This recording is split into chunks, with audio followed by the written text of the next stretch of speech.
Going live. Come on, you can do it.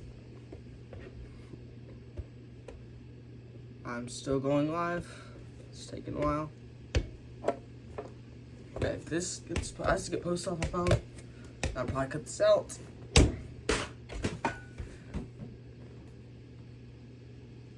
I'm refreshing.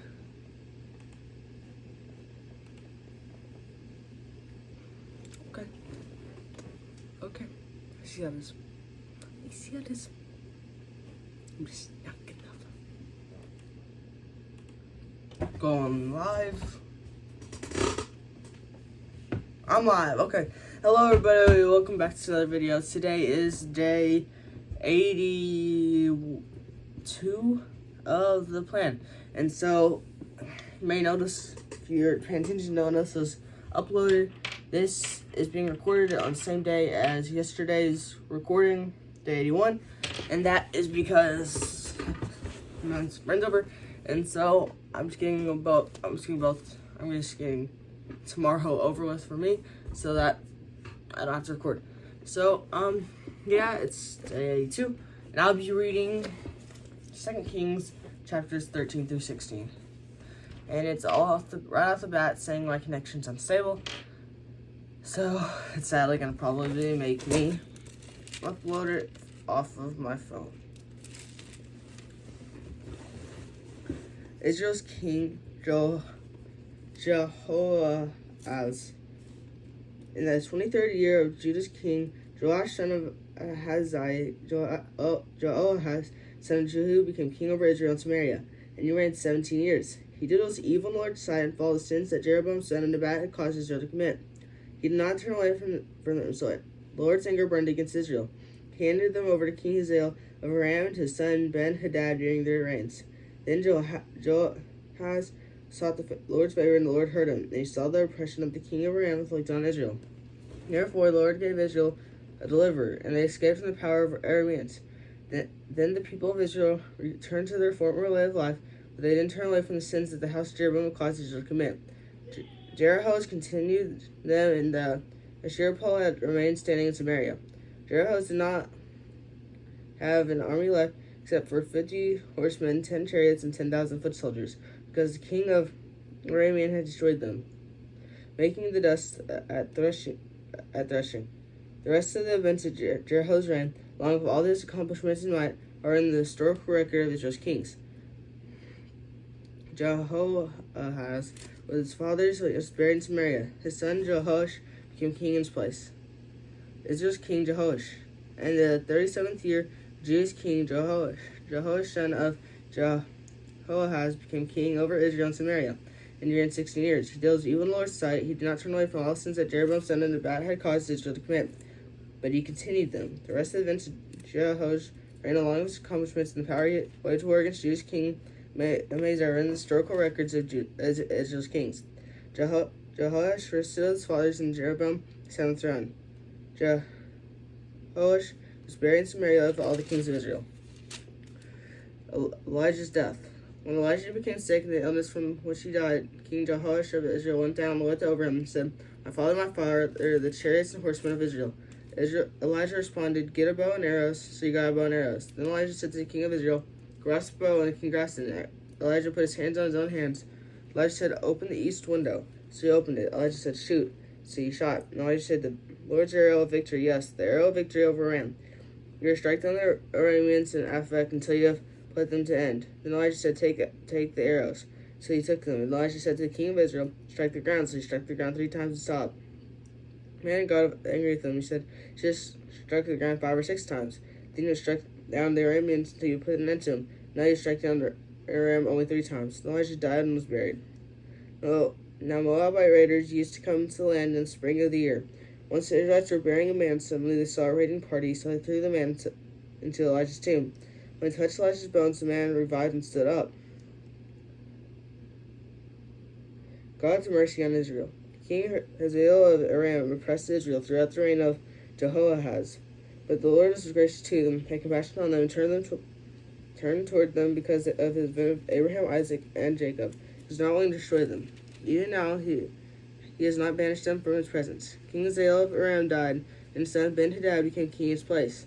Then Jehoash of Jehoahaz took back from Ben-Hadad, son of Hazael, and the cities that Hazael had taken from war, and Joash's father Joahaz. Joash defeated Ben-Hadad 3 times and recovered from the city of Israel. Chapter 14. Judah's king Amazaz. In the second year of Israel's king Joash, son of Joahaz, Amaziah, son of Joash, became king over Judah. He was 25 years old and he became king, and he reigned 29 years in Jerusalem. His mother's name was Jehoiadim, and she was from Jerusalem. He did what was right in the Lord's sight, but not like his ancestor David. He did everything his father Joash had done, yet the high places were not taken away, and the people continued sacrificing and burning incense on the high places. As soon as the kingdom was firmly in his grasp, Amaziah killed all servants who had put the children of the killers to death. As is written in the book of the law of Moses, where the Lord commanded, fathers are not to be put to death because of children, and children are not to be put to death because of their fathers. Instead, each will be put to death for their own sin. Amaziah killed 10,000 Edomites in Salt Valley. He took Zelah in battle and called Joktheel, which is still its name today. Amaziah then sent messengers to Joash, son of Joahaz, son of Jehu, king of Israel, and challenged him, "Come, let's meet face to face." King Joash of Israel sent words to King Amaziah of Judah, saying, "This Libyan once sent a message to Cedar Libyan, saying, Give your daughter to my son's wife." Then while Amon Libyan passed and trampled the thistle, you indeed defeated Edom, and you have become overconfident. Enjoy your glory and stay at home. Why should you stir up such trouble that you fall, and Judah with you? But Amaziah will not listen. So King Joash of Israel advised. He and King Amaziah of Judah met face to face at Beth Shemesh that belonged to Judah. Judah was routed before Israel, and each man fled to his own tent. King Joash of Israel was captured Judah's king Amaziah, son of Joash, son of Amaziah at Beth Shemesh. Then Joash went to Jerusalem and broke down 200 yards of Jerusalem's walls from the Ephraim gate to the corner gate. He took all the gold and silver, all the articles found in the Lord's temple, and treasures of the king's palace, and some hostages. Then he returned to Samaria. Jehoash's death. The rest of the events of Joash's reign, along with all his accomplishments, his might, and how he waged war against King Amaziah of Judah, are in the historical record of Israel's kings. Joash, rested with his fathers, was buried in Samaria with the kings of Israel. His son Jeroboam became king in his place. Amaziah's death. Judah's king Amaziah, son of Joash, lived 15 years after the death of Israel's king Joash, son of Joahaz. The rest of the events of Amaziah's reign are in the historical record of Judah's kings. A conspiracy formed against him in Jerusalem, and he fled to Lachish. However, men were sent after him to Lachish, and they put him to death there. They carried him back on horses, and he was buried in Jerusalem with his fathers in the city of David. Then all the people of Judah took Amaziah, who was 16 years old, and made him king in the place of his father Amaziah. After Amaziah the king rested his fathers, Amaziah rebuilt Elath and restored it to Judah. Israel's king Jeroboam. In the 15th year of Judah's king Amaziah, son of Joash, Jeroboam, son of Joash, became king of Israel and Samaria.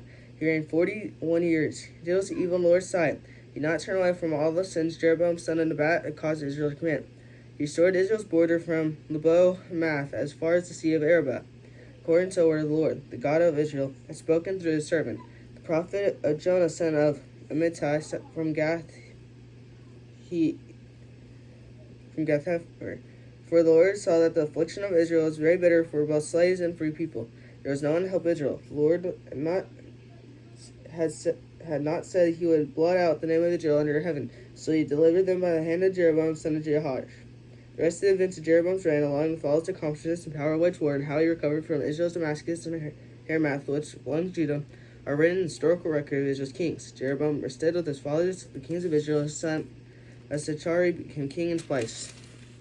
Chapter 15, halfway through. It's still saying connection's unstable on the laptop, so I do not think that the laptop is gonna work for this reason, but I'm really hoping the connection stables so I don't have to post on my phone again today. which for you would be the next day, but still. Chapter 15, halfway through. Judah's king Azariah. In the 27th year of Israel's king Jeroboam, Azariah, son of Amaziah, became king of Judah. He was 16 years old when he became king, and he reigned 42 years in Jerusalem. His mother's name was Jecoliah, and she was from Jerusalem. Azariah did what was right in the Lord's sight, just as her father Amaziah had done. Yet the high places were not taken away. People continued sacrificing and burning incense on the high places. The Lord afflicted the king, and he had serious sicknesses until the day of his death. He lived in quarantine, while Jotham, the king's son, was over the household governing the people of the land. The rest of the events of Azariah's reign, along with all his accomplishments, are written in the historical record of Judah's kings. Azariah rested with his fathers and was buried with his fathers in the city of David. His son Jonathan became king in his place.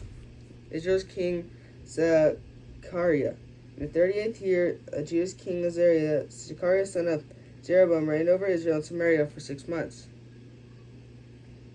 He did what was evil in the Lord's sight of his fathers had done. He did not turn away from the sins Jeroboam, son of Nebat, caused Israel to commit. Shallum, was son of Jabesh, conspired against Zechariah. He struck down and publicly killed him. He became king in his place. As for the rest of the events of Zechariah's reign, they are in the historical record of Israel's kings. The word of the Lord that spoke to Jehu was, 4 generations of your sons will sit on the throne of Israel, and it will so. Israel's king Shallum. In the 39th year of Judah's king Uzziah, Shallum, son of Jabesh, became king. He reigned in Samaria a full month. I just got confused. He reigned in Samaria a full month. Then Menahem, son of Gadi, came up from to Samaria and struck down Shallum, son of Jabesh there. He killed and became king in his place. As for the rest of the events of Shallum's reign, along with the conspiracy that he formed, they are in the historical record of Israel's kings. Israel's king Menahem. At that time, starting from Tirzah, Menahem attacked Zipsah, who were in it, and territory because they wouldn't surrender. He ripped open all their pregnant women. In the 39th year of Judah's king, Azariah, Menahem, son of Gadi, became king over Israel. He reigned 10 years in Samaria. He did what was evil in the Lord's sight. Though throughout his reign, he did not turn away from the sins of Jeroboam, son of Nebat, had caused Israel to commit. King Bull of Assyria invaded the land, so Menahem gave Pul 75,000 pounds of silver so that Pul would support him to strengthen his grasp on the kingdom. Then Menahem exacted 20 ounces of silver from each promised man of Israel to give to the king of Syria. So the king of Syria withdrew and did not stay there in the land. The rest of the events of Menahem's reign, along with his accomplishments, are in this historical record of Israel's kings. Menahem rested with his fathers, then his son Pekah became king in his place. Israel's king Pekah. In the 15th year of Judah's king Azariah, Pekah, son of Menahem, became king over Israel and Samaria. He reigned 42 years. He did what was evil in the Lord's sight and did not turn away from the sins Jeroboam, son of Nebat, caused Israel to commit. Then his officer, Pekah, son of Remaliah, conspired against him and struck him down in Samaria at the citadel of the king's palace. With Argob and Arib, there was 50 Yada men with Pekah. He raised with Pekah and became king in his place. As for the rest of the events of Pekah's reign, along with all his accomplishments, are in the historical record of Israel's kings. Israel's king Pekah. In the 52nd year of Judah's king Azariah, Pekah, son of Remaliah, became king over Israel and Samaria, and he reigned 22 years. He did what was evil in the Lord's sight. He did not turn away from the sins Jeroboam, son of Nebat, had caused Israel to commit. In the days of King Pekah of Israel, King Tiglath-Pileser, son of Azariah, came down and captured Ijon, Abel, Beth Makkah, Genoa, Kadesh, Hazar, Gilead, and Galilee, of the land of Naphtali, and deported the people of Assyria. Then Hushai, son of Eliah, organized a conspiracy against Pekah, son of Remaliah. He attacked him, killed him, and became king in his place in the 20th year, Jonathan, son of Uzziah. As for the rest of the events of Pekah's reign, along with all his accomplishments, are written in the historical record of Israel's kings. Judah's king Jotham. In the 2nd year of Israel's king Pekah, son of Remaliah, Jonathan, son of Uzziah, became king of Judah. He was 25 years old and he became king, and he reigned 16 years in Jerusalem. His mother's name was Risha, daughter of Zadok. He did what was right in the Lord's sight, just as his father Uzziah had done. Yet the high places were not taken taken away. The people continued sacrificing and burning incense on high places. Jonathan built the upper gate of the Lord's temple. The rest of the events of Jonathan's reign, along with all his accomplishments, are in the historical record of Judah's kings. In those days, the Lord began sending Aram king Rezin Pekah, son of Remaliah, against Judah. Jonathan rested with his fathers and was buried with his fathers in the city of his ancestor David. His son Azaz became king in his place. Chapter 16, the final chapter for today. Judah's king Ahaz. In the 17th year of Pekah, son of Remaliah, Ahaz son Jonathan became king of Judah. Ahaz was 22 years old when he became king. He reigned 16 years in Jerusalem. He did not do what was right in the sight of the Lord his God like his ancestor David, but walked in the ways of the kings of Israel. He even sacrificed his son in the fire, imitating the detestable practices of the nations the Lord had disposed before the Israelites. He sacrificed and burned incense on the high places, on the hills, and under every green tree. Then Aram, king Rezin of Israel, King Pekah, son of Remaliah, came to wage war against Jerusalem, besieged Ahaz, but were not able to conquer him. At that time, King Rezin recovered Elath for Aram and expelled the Judahites from Elath. Then Arameans came to Elath, and they still lived there today. So Ahaz sent messengers to King Tiglath-Pileser of Assyria, saying, I am your servant and your son. March up and save me from the grasp of the king of Aram and of the king of Israel, who are rising up against me. Ahaz also took the silver and gold found in the Lord's temple and the treasuries of the king's palace and sent them to the king of Syria as a bribe. So the king of Assyria listened to them and marched. I'm sorry, they're being super loud, even though it's kind of late. They're just goofing off. So if you hear them, just know I told them to try to be quiet. They marched up to Damascus and captured it. He reported his people to Kir and put Rezin to death. Ahaz idolatry. King Ahaz went to Damascus to meet King Tiglath-Pileser, son of Azariah. When he saw the altar that was in Damascus, King Ahaz sent a model for the altar to complete plan towards destruction to the priest of Uriah. Uriah had built an altar according to all the instructions that King Ahaz sent from Damascus. Therefore, by the time King Ahaz came back from Damascus, the priest Uriah had completed it. When the king came back from Damascus, he saw the altar. Then he approached the altar, ascended it. He offered his burnt offering, his grain offering, poured off his drink offering, and sweated the blood of his fellowship offerings on the altar. He took the bronze altar that was before the Lord in front of the temple, Jude's altar in the Lord's temple, and he put it at the north side of his altar. King Ahaz commanded the priest Uriah offer the great altar in the morning burnt offering, the evening grain offering, the king's burnt offering, and his grain offering. Also offer burnt offerings of all the peoples on the land, their grain offering and their drink offerings. Splatter the altar of the blood of the burnt offering and all the blood sacrifice. The bronze altar will be for me to seek guidance. The priest Uriah did was everything Ahaz commanded. Then King Ahaz cut off the frames of the water carts, and he removed the bronze basin from each of them. He took the basin from the bronze oxen that were under it and put it on the stone pavement to satisfy the king of Assyria, and he removed from the Lord's temple as Sabbath canopy had built the palace. Then he closed the outer entrance for the king. Ahaz's death. The rest of the events of Ahaz's reign, along with all his accomplishments, are written in the historical record of Judah's kings. Ahaz rested with his fathers and was buried with his fathers in the city of David, and his son Hezekiah became king in his place. I said I was recording before this. I told multiple people. Okay. But that's all the reading for today. So now I'm just going to summarize a little bit. It starts out talking about Jehoahaz and how he became king. And then Jehoash. And then how God had mercy on Israel, even though they'd been really turned away from him all the time, were not following his statutes like David had. And then Amaziah, and then how Joash died, and then Amaziah died, and then how they had King Jeroboam. And then Judah had the king Azariah, and Israel had the king Zechariah, and then Israel's king Shalom, and then Israel had king Menahem, and then Israel had king Pekah, and then Israel had king Pekah, and Judah had king Jonathan. And then Judah had king Ahaz, and then how Ahaz idolatry, and Ahaz died. So that is all for today. So you've had a great day so far. Have an amazing rest of your day. Remember, God loves you.